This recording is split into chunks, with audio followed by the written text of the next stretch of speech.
Hi friends, today I am going to share the recipe of watermelon dosha. Yes, you heard it right, watermelon dosha.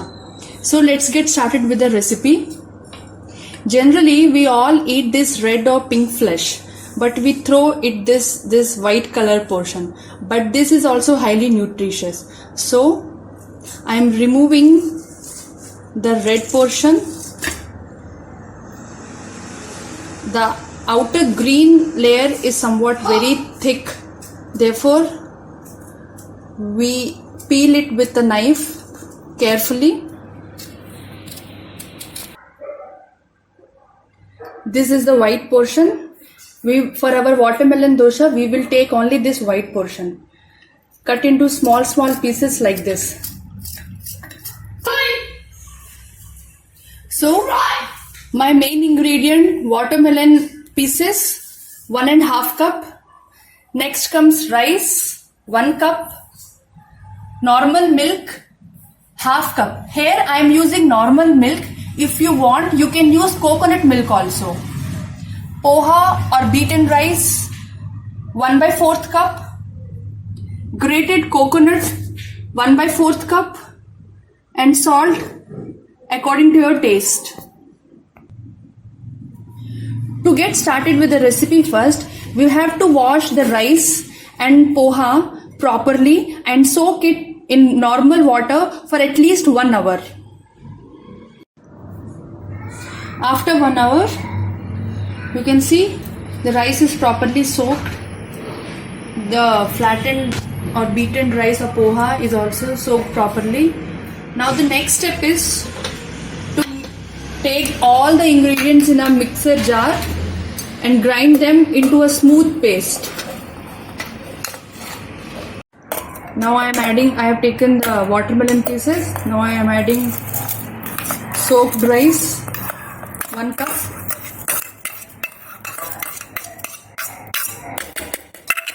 To this add soaked poha.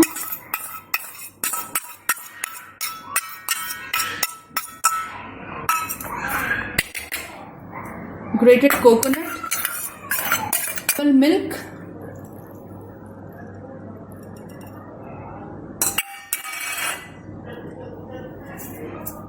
and salt.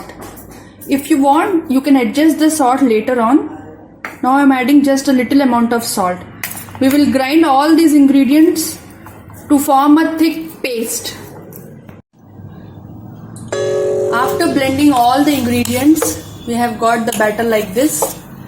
Remember not to add any extra amount of water because the water content in the watermelon is very high, as we all know. Therefore I have not even added a drop of water.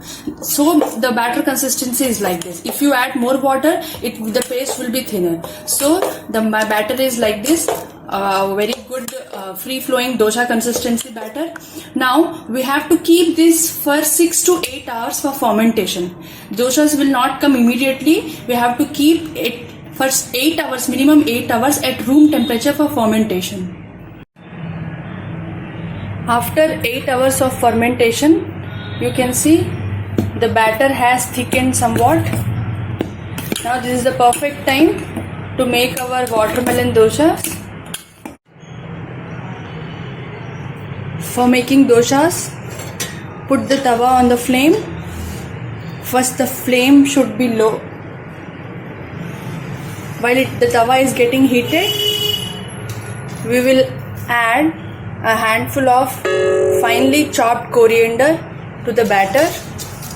Coriander gives a very good taste. Give it a proper mix. Now just add 1 drop of oil and grease the tawa using the paper towel properly so that the oil gets distributed evenly. Now take 1 ladle of the batter and put it on the tawa. Don't spread it too much, just a gentle spread like this.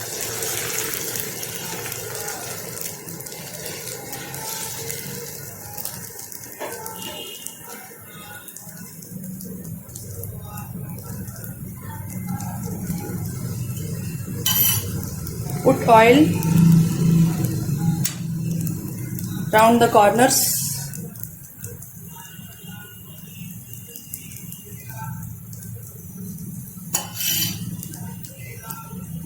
The flame should be medium to low, not more than that. Let it cook properly. There is no need to cover this. You can see the color here. It means it is done on the back side. So carefully flip it to the other side. Like this.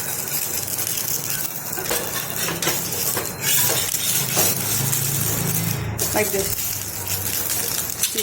This color shows that dosha is properly roasted from the back side. Now let it press gently. The flame should be low. Let it cook from that side for nearly 2 to 3 seconds. After few seconds, flip it. Then you can see it is properly done both the sides. Fold it like this and take the dosha.